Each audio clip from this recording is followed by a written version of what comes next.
Alright guys, it's here. Finally, the setup video I've been talking about I was going to do, I'm going to show you here.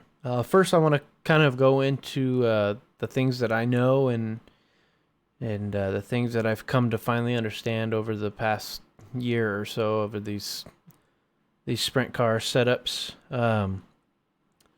It is a little bit backwards. Things don't work quite as well as they should in real life and in a simulation style thing. You'll hear people say that a lot, that setups from real life at Knoxville or real life at Limeland, etc. They don't transfer over very well. So there is a very good baseline that has been known and been ran by top level drivers for quite a while.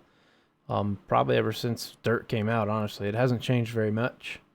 And we don't get physics updates or anything like that too often. So this setup I'm going to run down here, it's still one of the best baseline things you can build from, or just run straight up as it is here, and you'll be competitive race after race as long as you can control the car.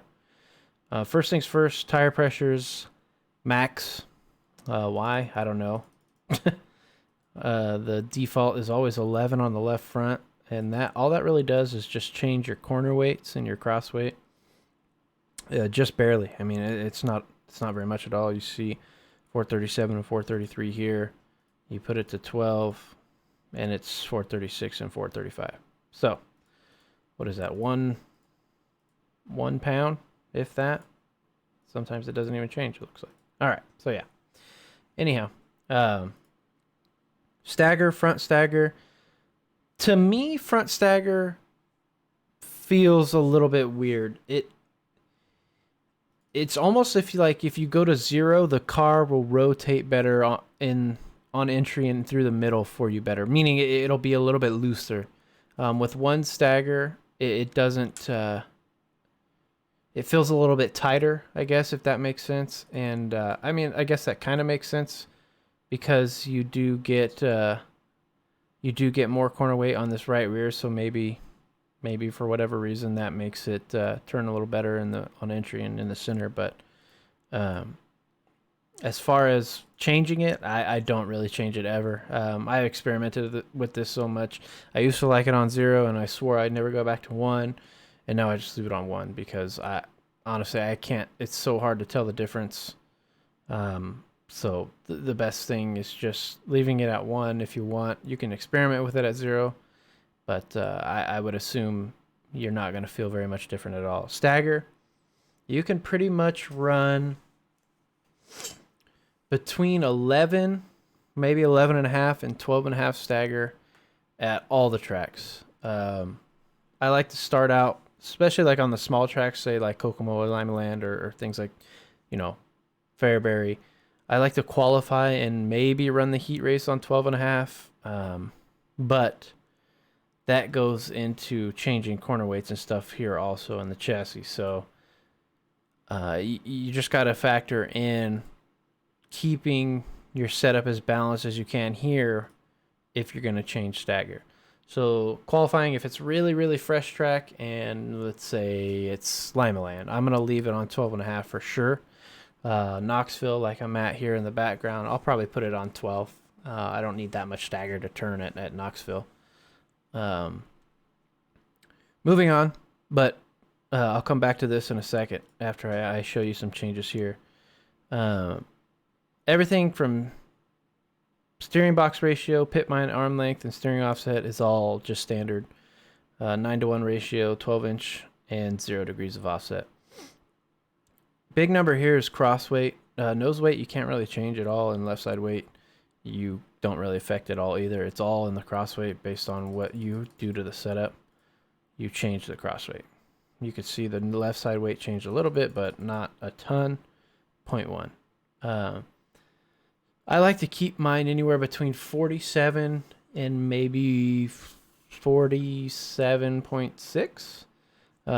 Going up a few turns on the rear here and stuff, it'll lower it and get it to get it lower to that 47 mark, but I usually don't like to run too much more weight on the left rear than the right rear.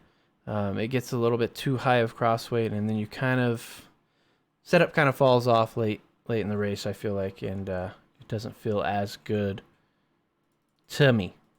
But it might be different for you. So keep it in between that 47 to 47.6, maybe a little bit higher if you want to get it a little bit tighter on the exit. But a lot of times people think that because they're loose on exit, there's something that they can change in the setup, and you always got to work fixing your car setup from entry to middle to exit. So if your entry is off and you might not know it, the whole rest of your corner isn't going to feel right. So don't go out there thinking, all right, I'm going to take a few laps. Oh, this car feels really kind of tight on exit. How does it feel on corner entry is the first question, because if it feels like, maybe it was really loose on corner entry, but I don't want to deal with that yet. Always deal with that first. Deal with the corner entry, then the middle of the corner, and then the exit. In that order, because corner entry is so much more important than all the rest of it, because if you miss the entry, you miss the whole corner. That said, if you kind of change the corner weights here on the right rear and the left rear, this does feel a little bit different than it would if you it's one of those real life things, here on iRacing, the lower your cross weight is when the track is tacky. Okay, obviously not when it's slick, but if the track is tacky, we're talking about qualifying right now, so track is tacky, it's going to feel probably really tight in the entry and the middle of the corner if you got a ton of weight packed into this right rear. So I like to keep everything pretty low. I mean, it doesn't have to be -3 turns. That's just what I had it here when I loaded it up. But I like to keep that cross weight just around 47 early. And that just allows for, the car to allow me to turn it. I don't like my car so loose that it's turning itself that much when it's tacky, because I know that I can control it when it's tacky. I'm going to need a little bit help later on when it's slick. So obviously, I don't think anybody ever changes the nose wing angle. The most I've ever done on testing is 24, and that can help you on corner entry on a place like Fairbury, Lima Land, maybe even Williams Grove. All this does is just kind of help plant the nose, but that can make you kind of loose too, so beware of that. And obviously you're adding drag and stuff too with the wind. Top wing is pretty much always 24 if you're qualifying. Unless you're on a small track like Fairbury or something, then you can up it if practice kind of got burned up the track a little bit. Front end, it looks like this every single track, every single race. 1050s in the front, 3 turns across the front, 6/3 on both sides. Why? Don't know. It just feels good. It can. Now here's the thing with this. Places like Charlotte, Lernerville. What else gets really bumpy? Lima Land can sometimes down the front stretch, but the front end is gonna bounce like crazy because these shocks are stiff as stiff gets. 6 is the max bump, and rebound, or 3 is the lowest rebound. So if you don't like that giant bouncing, or you can't control it, you can soften these shocks up on the front and try that out. That will keep the car from just hopping. It's still gonna hop because it does get really bumpy down the straightaways on iRacing, but I encourage you to practice with 6/3. Because it does do a really good job of transferring that weight on corner exit to the rear of the car, so you can get as much drive off the corner. Um, as for the rear end, torsion bar diameter is kind of up to you. As long as you can kind of keep these corner weights similar, I wouldn't go more than 6 pounds on either side. Um, I 950s are tricky because that's really that's so it's so soft and it's in such a small bar that the ride heights get so low, and you can really bottom out late in a race. Obviously, if it's a fresh track and you're qualifying or you're in heat race, you could try this out. I mean, the car's gonna the lower the rear end is, obviously the tighter the car is gonna be, and some people like that, some people don't. Some people can control the bottoming out, some people can't. Some people want their ride heights a lot higher. It does help when it gets slick for a little bit more drive off the corner if you have the ride heights a little bit higher. And obviously it helps for when the cushion builds up at a place like Knoxville or USA, or what else builds up pretty high? Does anything else build up kind of high? I can't think of any other ones right now. But especially like Knoxville, when you get to the middle of the corner and those that dirt and clay is all up on the wall there, you probably don't want your car this slow. So Knoxville, I like to go up to thousands, and then I'll go up maybe 2 turns here, or negative 2 turns. Corner weight here, I might want to get this a little bit more even, so I'd go maybe drop that. One more, and it's within 2 pounds. So it's not awful. Now let's say it's on the bottom and you're thinking, okay, maybe I want to go 975s, but that drops me quite a bit. Then you can go up again here. Get your ride heights back, maybe just a click. Just depends. Takes a lot of testing. The rear end is basically the biggest key. I would test for anything with 975s or thousands. Drop it all the way down to 3 on both sides. Move it up to 2. Excuse me. And test that. And then here's another one. The bump and the rebound on the left rear and the right rear. Obviously, a sprint car works. Suspension works in an X.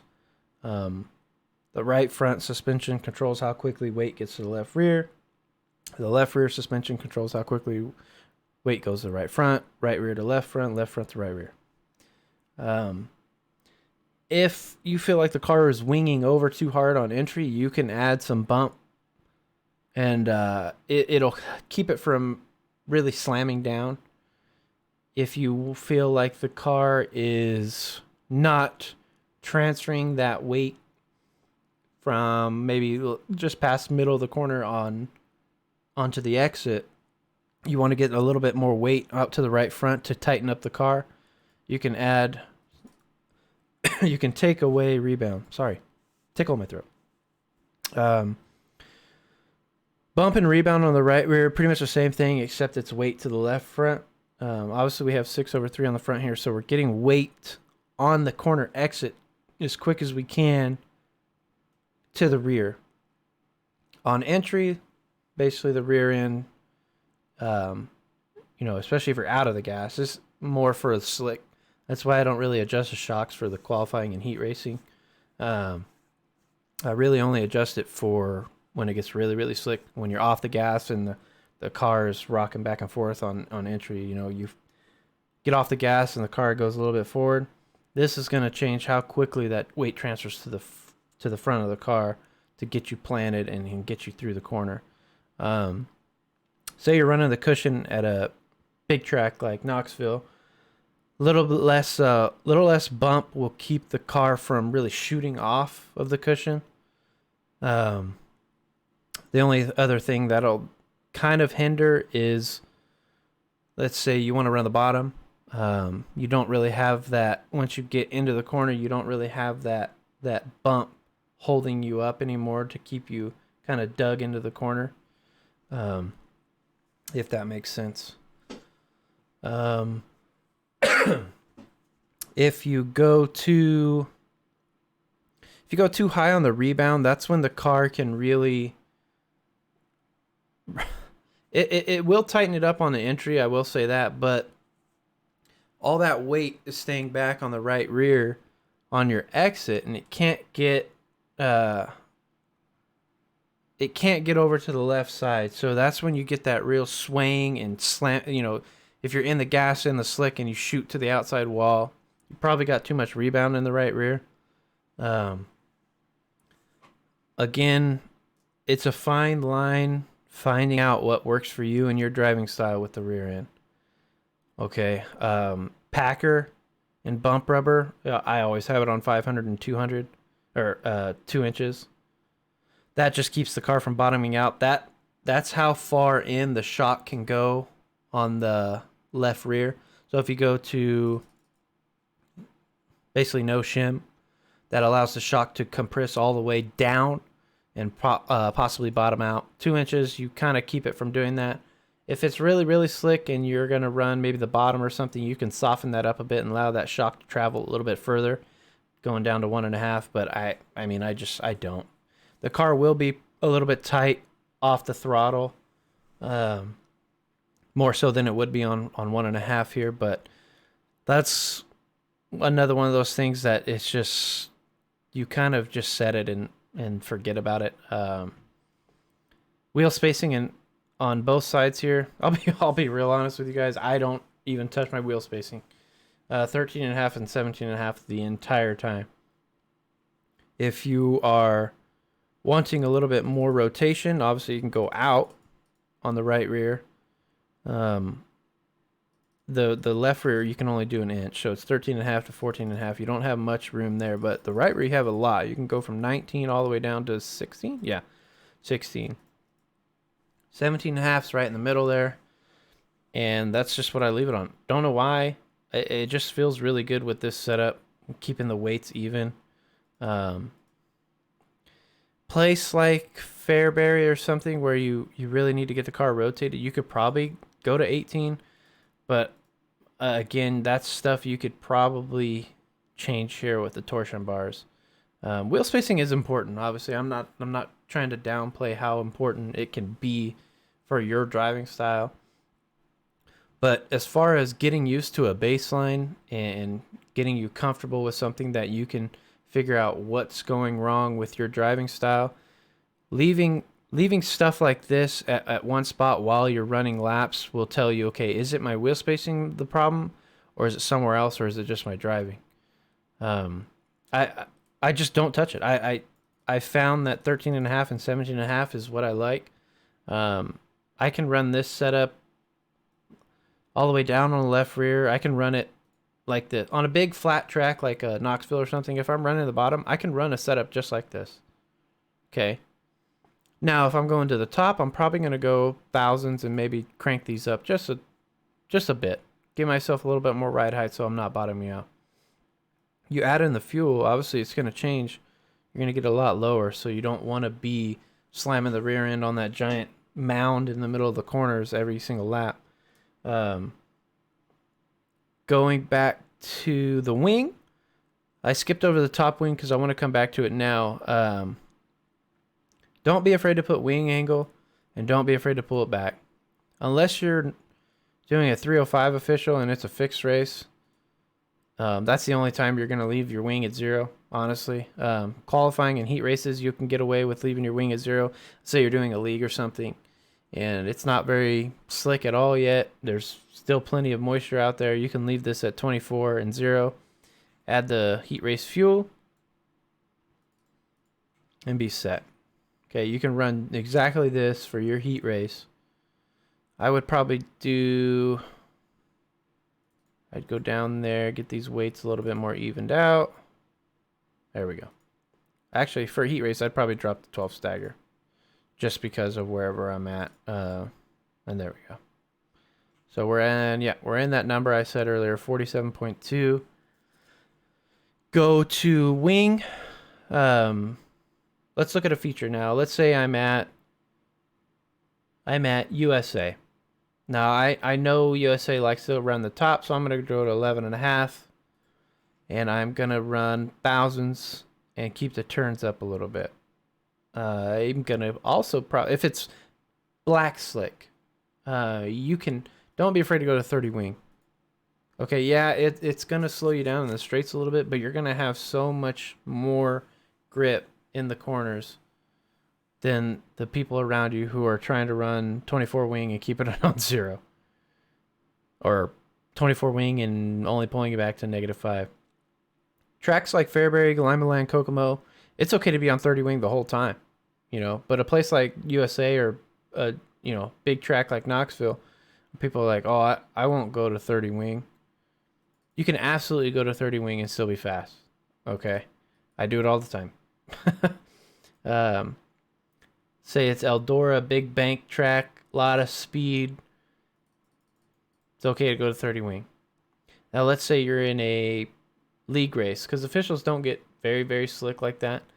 If I'm in a league race where they haven't reset the track the whole night, there's 4 heat races, we all qualified, we all ran practice and warm up. There was 2 B mains. We go out on the track and it's 120% slick. I'm going out with 30 wing and probably starting that thing on -4. Keep my ride heights up. Let's say, what did I say we're at? Let's say we're at Williams Grove, because Williams Grove is one of the toughest tracks to run because it's a fine line in 3 and 4. And I like running the bottom at Williams Grove in 3 and 4 because I cannot run the top in 3 and 4.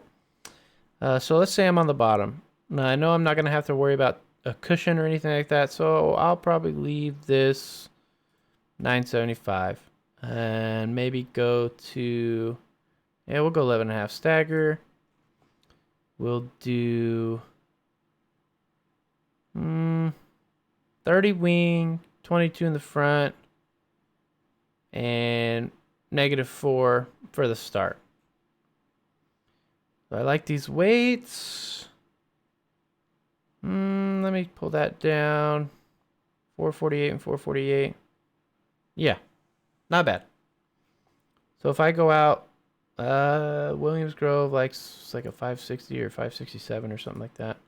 11.5 stagger, 560 gear. I'm going out for the race, so I'm probably going to need 24 gallons of fuel.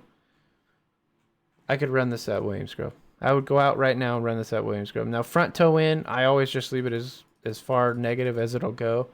That is a very, very minimal setup option we have here. I mean, you can go sometimes all the way up to -1. You can go all the way to like -12 like this sometimes. That's your toe out, basically. More positive, your wheels or your front wheels are more straight up and down.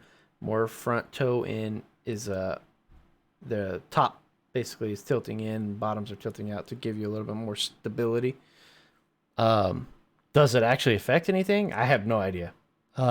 It seems to help turn in a little bit if you keep it as negative as it'll go, and a little bit help you rotate a little bit better.